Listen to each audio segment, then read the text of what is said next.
नमस्कार, मैं हूं योगेश राणा और आइए बात करते हैं उत्तराखंड भाजपा में थम नहीं रही भीतरघात की बात पर। खानपुर से भाजपा के पूर्व विधायक कुंवर प्रणव सिंह चैंपियन ने आरोप लगाया है कि उनकी पत्नी को भाजपा के एक पूर्व मंत्री ने चुनाव हरवाया है। उनका यह भी कहना है कि मेरी पत्नी के खिलाफ चुनाव लड़े निर्दलीय उम्मीदवार की करोड़ों रुपए देकर मदद की गई है। वैसे तो उत्तराखंड भाजपा ने इस चुनाव में हारी सारी 23 सीटों की समीक्षा पूरी कर ली है। रिपोर्ट हाईकमान को सौंपी जा चुकी है, लेकिन अभी तक इस रिपोर्ट पर कोई बैठक नहीं हुई है, कोई कार्रवाई नहीं हुई है। 4 अप्रैल को बैठक होने की बात हो रही थी, लेकिन वो पीछे टल गई है।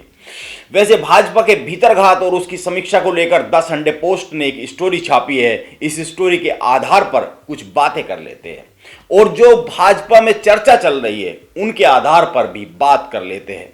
जब पुष्कर सिंह धामी मुख्यमंत्री बने और उन्होंने मुख्यमंत्री पद की शपथ ली तो उनके साथ 8 मंत्रियों ने भी शपथ ली, लेकिन उसमें 2 नाम नहीं थे, एक अरविंद पांडे और दूसरा मदन कौशिक।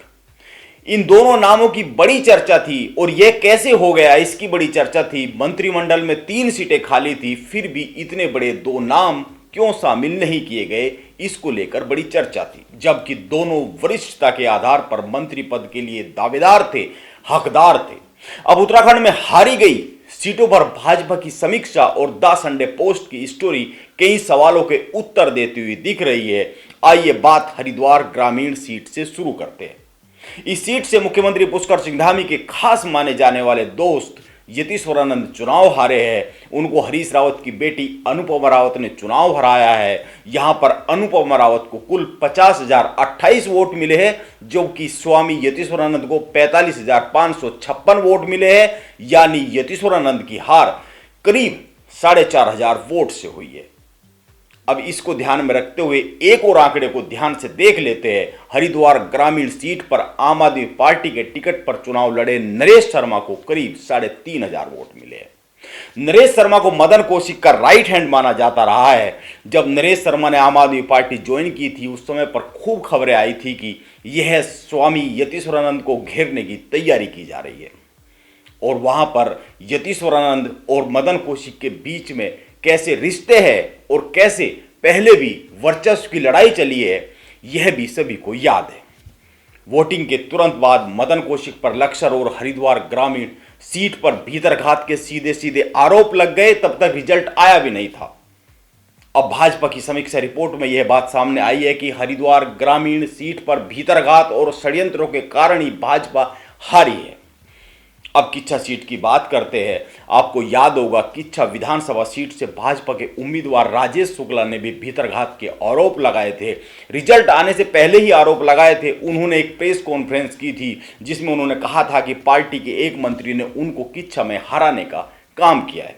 दरअसल राजेश शुक्ला का इशारा गदरपुर से चुनाव लड़े और जीते अरविंद पांडे की ओर था।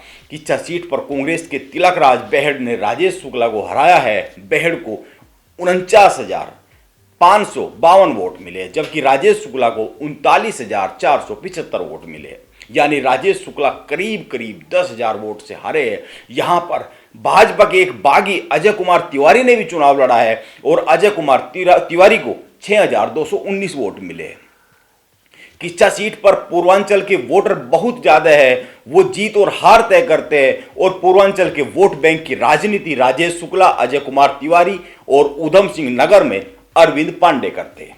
यह ध्यान में रखना चाहिए। अरविंद पांडे ने गदरपुर से चुनाव लड़ा है और यहां पर पंजाबी वोटर समीकरण को बनाने और बिगाड़ने की हैसियत रखते हैं। यह भी एक बात याद रखिए। और ध्यान देने की तीसरी बात यह है कि उधम सिंह नगर में पंजाबी समुदाय की राजनीति तिलकराज बेहड़ करते हैं। जब पंतनगर संयुक्त सीट होती थी तो गदरपुर उसी में आता था और तिलकराज बेहड़ यहां से चुनाव लड़ा करते थे। गदरपुर के पंजाबी समुदाय में तिलकराज बेहड़ की अच्छी खासी पैठ मानी जाती है, असर माना जाता है। इसी को ध्यान में रखकर यह आरोप लग रहा है कि किच्छा में भीतरघात हुआ है।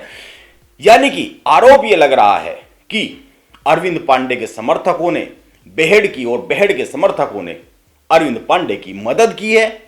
अब ये आरोप कितने सही है इस पर कुछ कहा नहीं जा सकता है, क्योंकि आपको याद होगा किच्छा में राजेश शुक्ला के खिलाफ चुनावी मैदान में उतरे अजय तिवारी को अरविंद पांडे मनाने गए थे। अजय तिवारी को अरविंद पांडे का करीबी माना जाता है, हालांकि अजय तिवारी माने नहीं थे और वो राजेश शुक्ला की जो हार हुई है इसका एक बड़ा कारण बन गए क्योंकि वो चुनाव लड़ गए। हालांकि इस सवाल का जवाब किसी के पास नहीं है कि अरविंद पांडे को मंत्री क्यों नहीं बनाया गया है इन सारी बातों के बाद भी, जबकि वो पार्टी में कद के हिसाब से इस पद के मंत्री पद के हकदार थे। अब हारी गई 23 सीटों की समीक्षा रिपोर्ट 13 संसदीय जांच समिति ने सौंप दी है।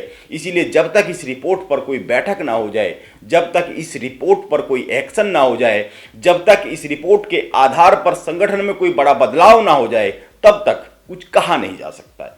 इसीलिए देखते हैं भाजपा के उत्तराखंड संगठन में कब और क्या फेरबदल होता है और उसमें भीतरघात पर आई समीक्षा रिपोर्ट का कितना बड़ा योगदान होता है।